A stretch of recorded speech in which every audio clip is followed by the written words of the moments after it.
So let's talk about some early offseason buy low players. And Nate should have put him on here for excluded players too. But I didn't want to hammer you too hard. Who is your first buy low player? Although I do agree with this take. But what do you got? Thank you. Yeah, I want to make sure we talk about Tank Bigsby because going into the offseason with running backs, it's always a little weird because there's going to be the draft, there's going to be free agency, and a lot of running backs are going to lose their roles, their spotlight in the backfield or whatever it is. There's going to be competition added, and there's going to be a lot of unknowns with the running backs over the next couple months. But I think one running back that there's not a lot of unknown for, and there's a lot of good vibes, I would say, is Tank Bigsby. He is going to still be in a similar committee to what he was this past year with Travis Etienne there. But Tank Bigsby in 2024, 168 carries, 766 yards at 4.6 yards per carry. And that's 7 touchdowns. 7 touchdowns in comparison to Etienne's 2 touchdowns. So even though Etienne, did have a down year, I think, Etienne will have a bit of a bounce back as that Jaguars offense does get healthy again. They were missing Evan Ingram for a good portion of the year. They were missing Christian Kirk for a good portion of the year. They were missing Trevor Lawrence for a good portion of the year. That offense was never really whole last season. But Tank Bigsby has shown us in the touches that he got this year that he can make things happen, whether that's making people miss. He had 46 missed tackles forced, which is pretty elite on only 168 carries. Only Kenneth Walker had more with less. And anyone else in the top 15 of missed tackles forced had at least 225 carries. So Tank Bigsby doing that in 168 was pretty impressive. And then also the yards after the contact that he showed off this year, that was probably the biggest aspect to his game that we really got to see. And he was third best in yards after contact per attempt, minimum of 100 carries in the league. So this is a guy that can make something happen at the goal line, make big plays happen as well. He did break off some big runs.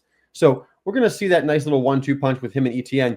But we saw 168 carries this past year. So we know that there's enough volume there for Tank Bigsby to be, a fantasy football producer. Right now, currently RB31 on Keep Trade Cut. I think that's a pretty good deal because I think he can end up being a top 24 running back this coming season. And if they do decide to move on from Etienne, which there are some rumors that they could move on from this offseason, he's there for one more year. But maybe it's next offseason when Bigsby's still there for another year. If Bigsby does get that backfield a bit more to himself, we could be looking at top 12 upside with what he's already shown us. So I really like what Tank Bigsby showed us this year after a little bit of a disappointing rookie year when I was really excited about him. He disappointed me, but his sophomore year looked better. I'm excited what his third year can look like with or without Travis Etienne. This offense is going to come back together. They're not going to have Ben Johnson, unfortunately, but rumor has it, I believe Liam Cohen, Buccaneers offensive coordinator, is the current favorite to be the head coach there. And he's obviously done a lot of really good stuff with a backfield committee as well. So I think Tank Bigsby is set up for success and currently pretty accessible. You look at these prices, and he is not that expensive for what you could be getting out of him in 2025. Currently, the cost to acquire, I saw a second and a fourth round pick moved for Bigsby and a third. I saw the 206 moved for Tank Bigsby. More than happy to throw around a mid-second round pick. Also saw Ben Sinnott straight up for Tank Bigsby. If you have that deal, I would love to make that happen. I wouldn't mind throwing, an extra third in there with Ben Sinnott as well to go after Tank Bigsby because we know that it is hard to find running backs usually. This year, a bit of a misnomer where there was actually a lot more running backs around than usual. And we do have a lot of running backs coming in the draft, but I don't think we're going to see much added competition to Jacksonville. So Tank Bigsby should be someone that we can rely on in 2025 and someone that we can buy low on right now. Yeah, I like these, and especially the Ben Sinnott one. We don't know. We assume he's going to be the starter next year in Washington, but Zach Ertz still looking really good. Who's to say they don't re-sign him for another year? It's Who knows? always possible. All the time over there. I know. He still looks really good, playing at a high level still. So going to be interesting to see what happens with good old Ben Sinnott. And, I like this. Going to be interesting. ETN only having 2 touchdowns is weird, and they were in the first 2 weeks of the season. So, you're getting those touchdowns out of ETN, and then it just falls off a ledge. I mean, receiving work wasn't really there either. I know that the offense wasn't what it should have been. Trevor Lawrence out, Mac Jones in after a certain point. But still, the first 2 weeks, you're like, all right, the yardage isn't really there, but getting touchdowns and it tapered off. Tank Bigsby, got had about 200 more yards than Travis Etienne did too, and only started one game. So, going to be interesting. Nate, let's move on and let's talk about my first buy low player, and that's Buffalo Bills wide receiver Khalil Shakir. Finished as wide receiver 37, 12.2 fantasy points per game. Now, he did miss a game, one game with an ankle sprain. He did have 2 games over 100 yards receiving. Josh Allen doing a pretty decent job spreading things around out there, unless your name is Amari Cooper, of course. He did also have career highs in targets. He had 100. Receptions, 76, yards, 821, and touchdowns, 4. The Yak Rack, Nate. 8 yards of Yak Rack. Yeah, that's where it's at. Yeah, you love that, don't you? Mhm. 2.15 yards per route run and an average depth of target of 5.6. So he's really making it happen after the catch, which is what we like to see. On keep trade cut, he's currently player 95, which is wide receiver 38. So I expect the Bills to add another wide receiver in the draft. I don't know if it's going to be a high wide receiver, a high draft pick necessarily, or Keon Coleman fully emerges. Amari Cooper will be a free agent after the season. I don't think they bring him back, to be honest with you. Doesn't feel like it. But still, if Coleman gets better, they add somebody. It's going to take coverage off Khalil Shakir, and he could push to be a solid wide receiver too, and a weekly starter at the worst, a really good flex play for you. I mean, if you're putting Khalil Shakir in your flex spot, you're not going to complain about that, right? No, I think Khalil Shakir, I think that's a really good floor because that's a really good flex. Yeah, I agree. But what does it cost to get him, Nate? That is the question. First trade I saw, Jonnu Smith, straight up. I like that. I'm not the convinced guy on Jonnu Smith, so I'd be happy to make that trade. Did have a nice stretch this season. I don't know how sustainable it is for him. A 25 third for Shakir and a 25 fifth. That's an absolute steal. Yeah, my trade's courtesy. I would pay a second for Khalil Shakir, no problem. Yeah, hey, look, my trade's courtesy of Fantasy Calc. I know you might be thinking this wouldn't happen in my league. They did happen in leagues. Nate, you're using Dynasty Daddy for your trades? I am. Yeah, so these are trades that are happening. We're just reporting them to you. And then I saw either Deebo Samuel straight up or Joe Mixon straight up. Yeah, I'm good with both of these. I'm pretty high on Khalil Shakir. I actually was looking to add him to the sheet, but you already had him on here. So I beat you to it. And you had an extra week too, Nate. That's the thing. Did I though? Did I? I was pretty out. Nate, who do you have for us next? All right, next guy up, coming off what you could kind of call like a career down year. That's DK Metcalf. In 2024, finished as the wide receiver 32.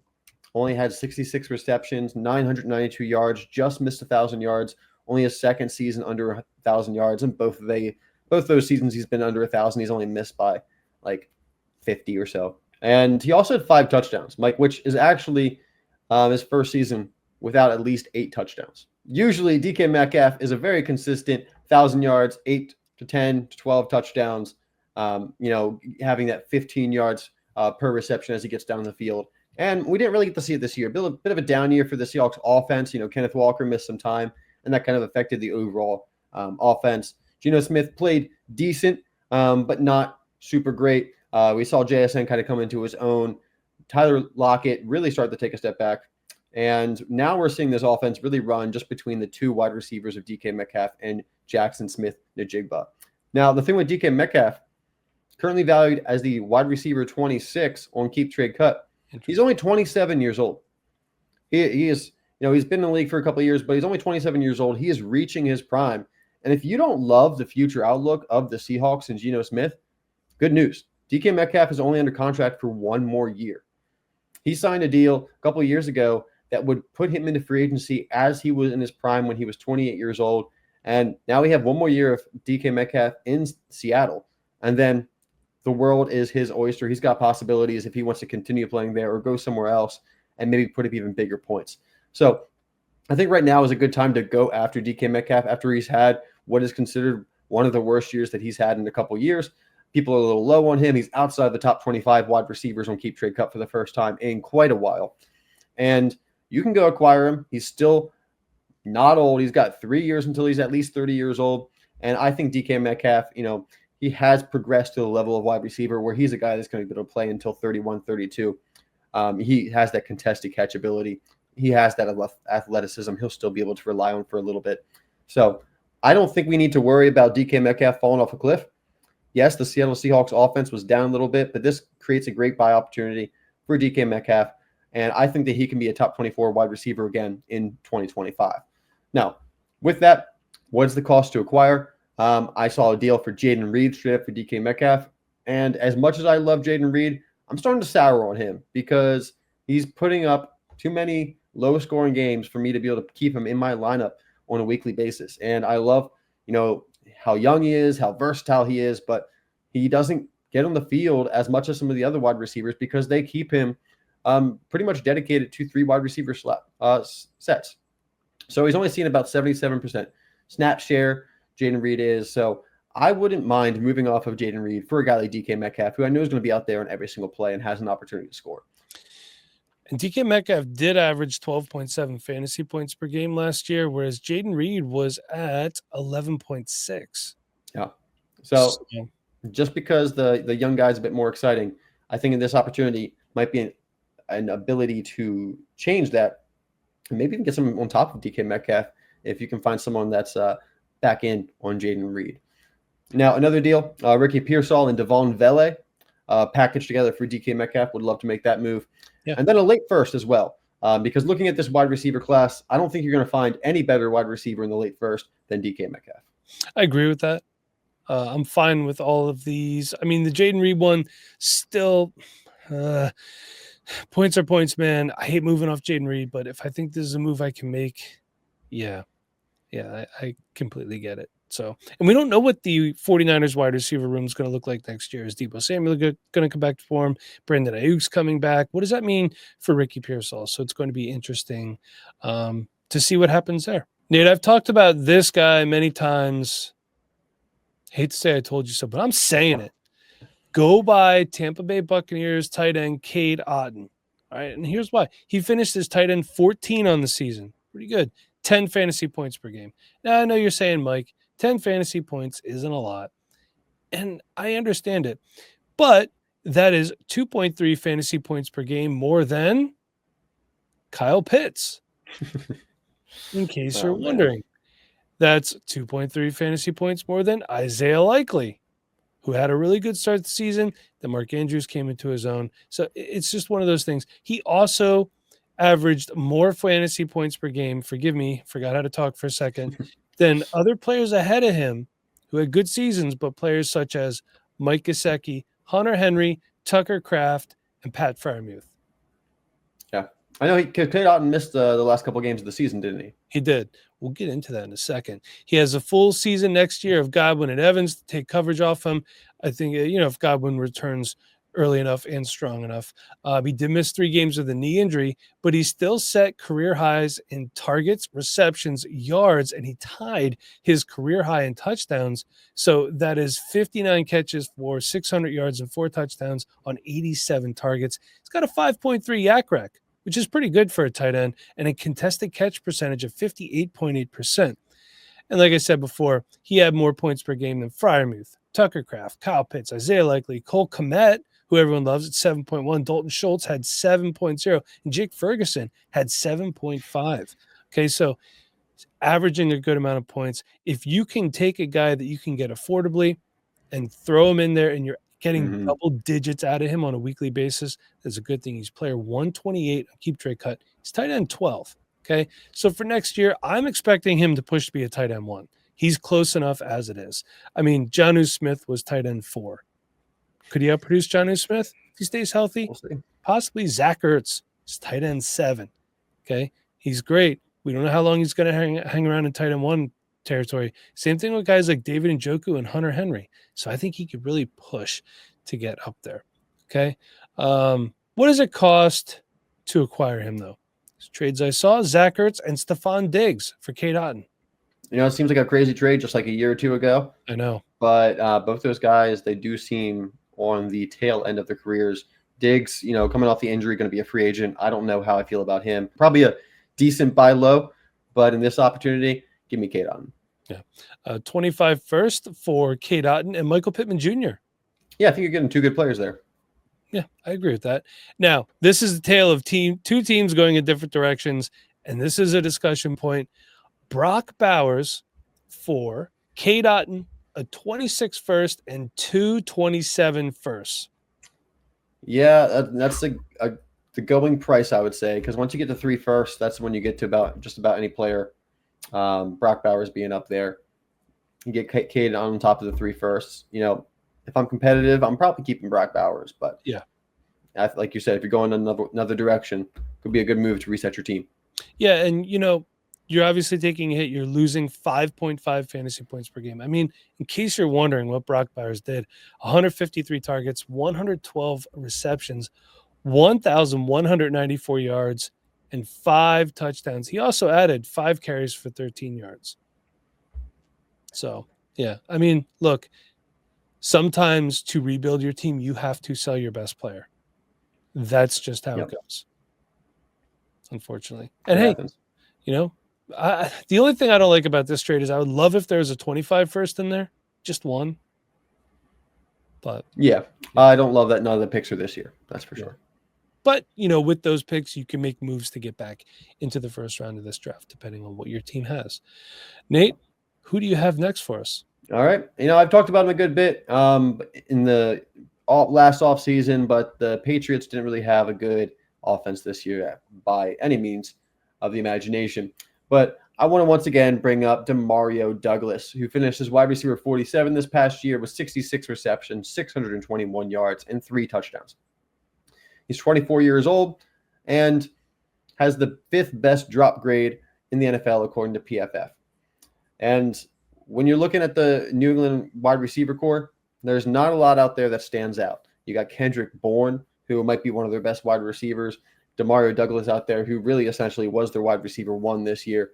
And, Jalen Polk and Javon Baker, 2 of the rookies that everyone was really excited about. Neither one of them played well. Javon Baker barely even saw the field.